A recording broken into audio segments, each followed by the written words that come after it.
Hey everyone, in this video, I'm going to show you on how you can enable the secure boot on Windows 11.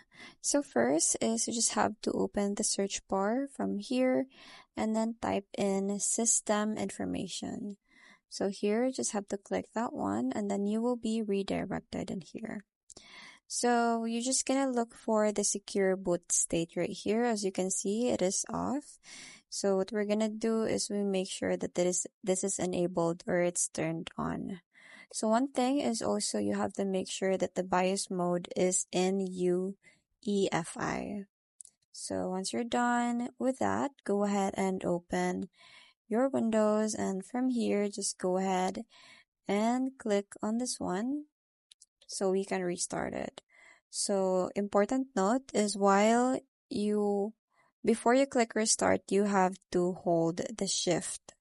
So shift and then tap on restart. So once you do that, it will give you this troubleshooting. So what we're going to do is just tap on troubleshoot right here, tap on advanced options. And from here, you can go ahead and start repair, or we go to the UEFI firmware settings.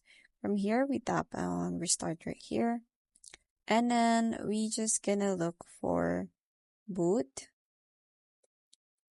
So in here, as you can see, the secure boot is disabled. So we could click on that one and we make sure that it is enabled, and then just go ahead and tap on yes. And that's pretty much it. It's very quick and easy. I hope you find this video helpful. Thank you for watching, and I'll see you in my next one. Bye!